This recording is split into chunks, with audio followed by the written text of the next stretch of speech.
శ్రీ విష్ణు రూపాయ నమశివాయ. కొంచెం చదువుకున్న వాళ్ళు ఎవరైనా సత్యనారాయణ స్వామి వ్రత కథలు వినగానే అదేమిటండి ఈ కథలు అలా ఉన్నాయి అని నొసలు చిట్లిస్తారు. అది మామూలే. ఎందుకంటే ఆ కథల్లో మీరు చూస్తే చాలా విచిత్రంగా స్వామి ప్రసాదం తీసుకోకపోతే ఒక పడవ మునిగిపోయి చనిపోతాడు. అలాగే స్వామి వ్రతం చేయకపోతే జైల్లో పెట్టేస్తారు. వ్రతాన్ని చిన్న చూపు చూస్తే రాజ్యం మొత్తం కాలిపోతుంది. ఇదేమిటండి దేవుడికి ఇంత కక్ష? అంటే తన వ్రతం చేయకపోతే ఇంత దారుణంగా శిక్షించేస్తాడా అనిపిస్తుంది కదా! దాని వెనకాల ఒక పెద్ద రహస్యం ఉంది. అది తెలిస్తే అప్పుడు ఆ వ్రత కథలు ఏమిటో అర్థమవుతాయి. వచ్చేసారి మీరు సత్యనారాయణ వ్రతం చేసుకున్నప్పుడు ఆ అనుభూతితో చేయగలరది. అదేమిటి? ఆ రహస్యం ఏమిటి అనేది ఈ వీడియోలో చెప్తా. అవి మొత్తం 5 కథలు. అందులో మొట్టమొదటి 2 మామూలుగానే ఉంటాయి కానీ, మూడో కథ నుంచే మనకి సందేహాలొస్తాయి కదా! కానీ మొట్టమొదటి 2 కథల్లో ఒక కీ ఉంది ఈ రహస్యానికి.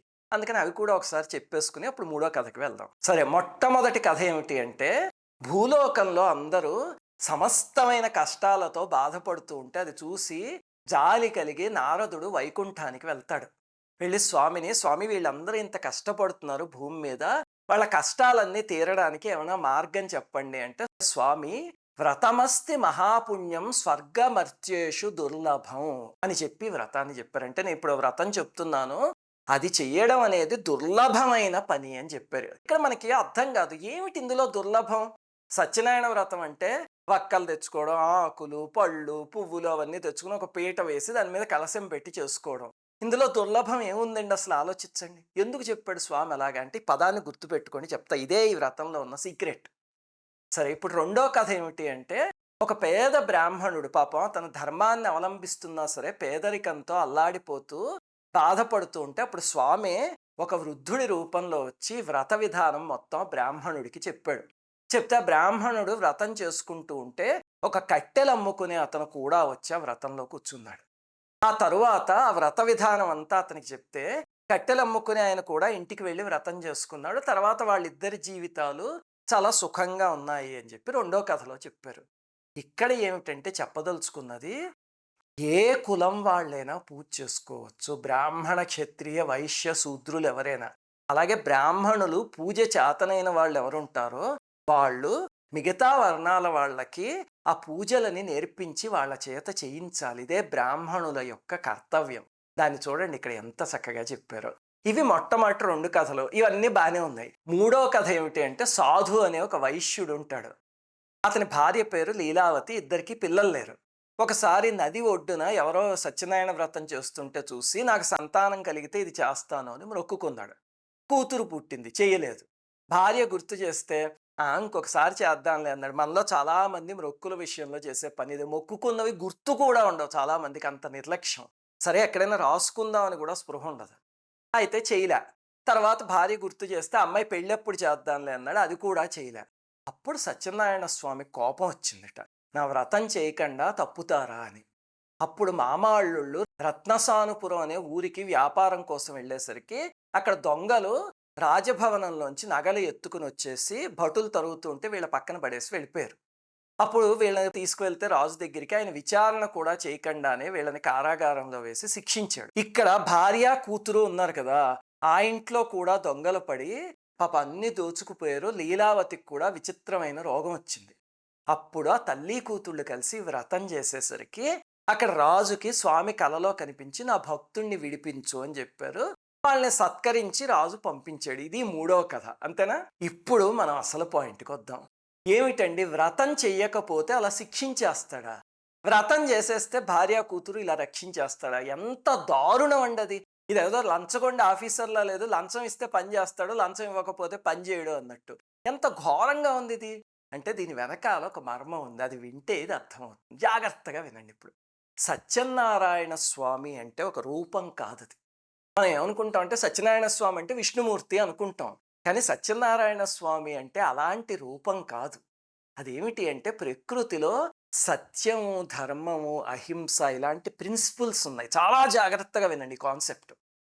ఈ ప్రిన్సిపల్స్ ఉన్నాయి కదా, అందులో సత్యం అనే ప్రిన్సిపల్కి ఒక రూపాన్ని ఇస్తే వ్యాపించి ఉన్న ప్రిన్సిపల్ అది. వ్యాపించి ఉండడం అంటే విష్ణుతత్వం అది. అందుకని విష్ణువులాగా ఒక బొమ్మ గీస్తే అది మనం చూస్తున్న సత్యనారాయణ స్వామి. అసలు ఆ బొమ్మ వెనకాల అర్థం ఏమిటి అంటే, సత్యము అనేది ఒక రూపం తీసుకుంటే అదే సత్యనారాయణ స్వామి. మరి వ్రతం ఏమిటి అంటే సత్యానికి కట్టుబడతాను అని ప్రామిస్ చేసుకోవడమే సత్యనారాయణ వ్రతం. సత్యనారాయణ వ్రతం అంటే మనం అనుకుంటుంది ఏమిటంటే ఏదో పువ్వులు వేసేస్తాము, గ్రహాలందరినీ పిలుస్తాం, దిక్పాలకులందరినీ పిలుస్తాం అనుకుంటాం కదా! కాదు. ఆ దిక్పాలకులందరి సాక్షిగా, గ్రహాలందరి సాక్షిగా, లోకపాలకుల సాక్షిగా నేను సత్యం మాత్రమే మాట్లాడతాను అని ప్రమాణం చేయడమే సత్యనారాయణ వ్రతము అంటే. అందుకే మన పెద్దవాళ్ళు ఆ వ్రతాన్ని గృహప్రవేశాల దగ్గర, పెళ్ళిళ్ళ దగ్గర, మన ఇంట్లో ఏ చిన్న శుభకార్యం జరిగినా అక్కడ పెట్టారు. ఎందుకు పెట్టారు అంటే ప్రతి శుభకార్యం అప్పుడు ఒకసారి సత్యానికే కట్టుబడతాను అని మన చేత ప్రమాణం చేయించటానికి. ఇప్పుడు ప్రకృతిలో సత్యం అనే ప్రిన్సిపల్ ఉంది. సత్యానికి కట్టుబడతాము అని చెప్పి ఎవరైనా అది పాటించకుండా సత్యాన్ని తప్పారనుకోండి, అప్పుడు ప్రకృతి వాళ్ళని శిక్షిస్తుంది. అది సత్యనారాయణ వ్రతంలో చెప్పిన రహస్యం. అందుకే ఇప్పుడు ఆ దుర్లభం అనేది చూడండి. దుర్లభం అని ఎందుకు చెప్పాడు నారాయణుడు అంటే వ్రతం చేయడం దుర్లభం కాదు, సత్యాన్ని పాటించటం దుర్లభం. ఎంత కష్టం అది. శ్రీరామచంద్రమూర్తి చరిత్ర కానీ, హరిశ్చంద్రుడి చరిత్ర కానీ చూస్తే హరిశ్చంద్రుడు ఆ సత్యం అనే దానికోసం బాబోయ్ ఎన్ని పాటలు పడ్డాడో మాటల్లో చెప్పలేం, అంతేనా? అలాగా సత్యం కోసం నిలబడడం అంత దుర్లభం కాబట్టి అక్కడ దుర్లభం అనే పాట పాడారు. ఇప్పుడు వీళ్ళిద్దరూ ఆ సత్యాన్ని తప్పి వేరే ఊరికి వ్యాపారానికి వచ్చారు. మరి ప్రకృతి వీళ్ళకి బుద్ధి చెప్పాలి. అందుకని దొంగ రూపంలో వచ్చి ఆ నగలు అక్కడ పాడేసింది. మళ్ళీ భార్య కూతురు సత్యానికి నిలబడ్డారు. వెంటనే ఇతను బయటకు వచ్చాడు. బానే ఉంది. ఇప్పుడు భార్యకి కూతురికి సత్యం అంటే ఏమిటో తెలిసింది. మరి ఇతనికి తెలిసిందా? అదే స్వామి పరీక్షించి చూసి తెలియకపోతే బుద్ధి చెప్తాడు. అది 4వ కథ. సాధు అతని అసిస్టెంట్ ఇద్దరు పడవలో ఈ ఊరి దగ్గరికి వస్తూ ఉంటారు. అప్పుడు అక్కడ ఒక సాధువు కనిపించి, అంటే స్వామి ఆ రూపంలో వస్తారు, సత్యనారాయణ స్వామి కనిపించి, నాయన నీ పడవలో ఏమున్నాయి అని అడిగారు. అడిగితే అతను ఇందులో ఏమున్నాయి, ఆకులు అలములు ఉన్నాయి అని అబద్ధం చెప్పాడు. అంటే సత్యం అనే దాన్ని ఇంకా పాటించట్లేదు. వెంటనే తథాస్తు అనగానే ఆ సంపద మొత్తం పోయింది. మళ్ళీ స్వామి పాదాల మీద పడగానే ఆ సంపద అంతా వచ్చేసింది అని చూపిస్తారు, అంతేనా? ఏమిటది అంటే ఇదిగో ఇతను సత్యం తప్పాడు. మళ్ళీ సత్యం తప్పితే ప్రకృతి పరీక్షిస్తుంది, ప్రకృతి సంపదలన్నీ హరించేస్తుంది, సత్యానికి కట్టుబడి ఉండాలి అనే పాయింట్ని స్ట్రెస్ చేయడానికే మళ్ళీ ఇదిగో ఈ కథ.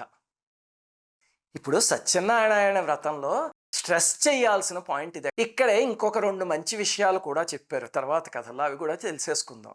ఏమిటంటే ఈ లీలావతి కూతురు ఉంటుంది కదా, ఆ అమ్మాయి భర్త వచ్చాడు అని హడావడిలో ప్రసాదంని అశ్రద్ధ చేసేసి పరిగెత్తుకుంటూ వచ్చేస్తుంది. వెంటనే ఆ పడవ మునిగిపోతుంది. మళ్ళీ వెళ్ళి ప్రసాదం తినగానే ఆ పడవ ఇలా పైకి లేస్తుంది. ఏమిటండి ఇది, ఎంత హాస్యాస్పదంగా ఉంది. ప్రసాదం తినకపోతే పడవ మునిగిపోతుంది, తింటే పైకి లేచేస్తుంది అంటే గుర్తుపెట్టుకోండి, ప్రసాదం అంటే అక్కడ రవ్వతో తయారు చేసింది అని కాదు. మనకి ఏ విభూతి ఉన్నా, అంటే ఇప్పుడు ఒక అతను ఎవడో చాలా తెలివైన వాడు, అన్ని కనిపెట్టే సైంటిస్ట్ ఉన్నాడు అనుకోండి, అతనిలో తెలివితేటలు అనేది భగవంతుడిచ్చిన ప్రసాదం. ఒక మంచి క్రికెట్ ప్లేయర్ ఉంటే అతనికి ఆ నేర్పరితనం అనేది భగవంతుడిచ్చిన ప్రసాదం. ఒక ప్రవచనకర్త ఉంటే ఆయనకి ఆ మాట్లాడడం అనేది భగవంతుడిచ్చిన ప్రసాదం. అది ప్రసాదం అంటే.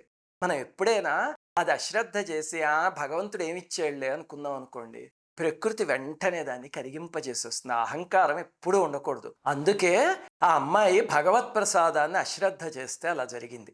అంటే ఏమిటండి, ఎప్పుడైనా ప్రసాదాన్ని అశ్రద్ధ చేసేస్తే వెంటనే పడవ మునిగిపోయి వెంటనే పడవ పైకి తేలిపోతుందా అంటే, ఈ కథల్లో గుర్తుపెట్టుకోండి, దీన్నే అర్థవాదము అంటారు, అంటే సింబాలిజం. అది నువ్వు ఇలా చేస్తే నీ ఐశ్వర్యం ఏదైతే ఉందో అది మొత్తం పోతుంది అనే దాన్ని సింబాలిక్గా అలా చూపించారు, అంతే తప్ప ప్రసాదం వదిలేస్తే వెంటనే పడవ మునిగిపోతుంది అని అర్థం కాదు.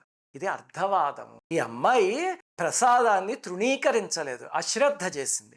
చేస్తే ప్రకృతి దానికి సంబంధించి ఒక శిక్ష విధించింది. అంటే ఇప్పుడు పిల్లవాడు చదవడం మానేసి టీవీలో పడిపోయాడు అనుకోండి, వెంటనే మనం ఏం చేస్తాం, కనెక్షన్ పీకి పారేస్తాం. మనకు ఆ పిల్లవాడి మీద కక్ష పగ ఉంటాయంటే కాదు, అది కరెక్టివ్ యాక్షన్ అంతే.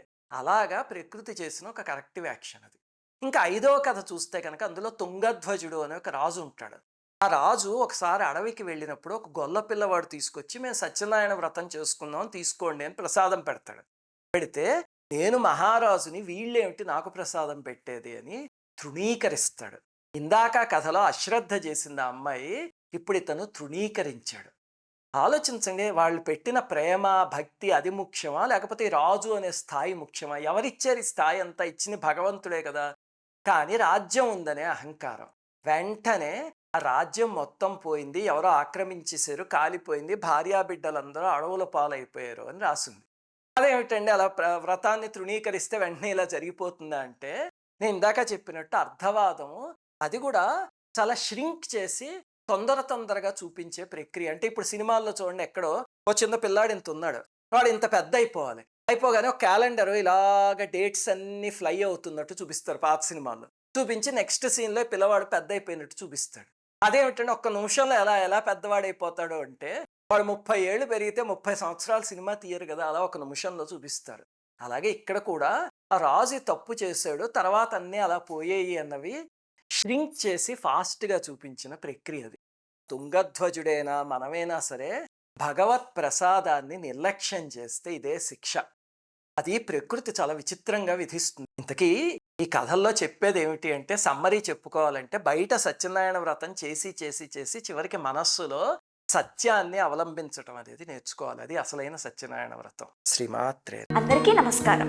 మన ఆధ్యాత్మిక వీడియోల్ని 3 ఛానల్స్గా విభజించాం. 3 ఛానల్స్కి సబ్స్క్రైబ్ చేసుకొని పక్కనే ఉన్న బెల్ ఐకాన్ని క్లిక్ చేయండి.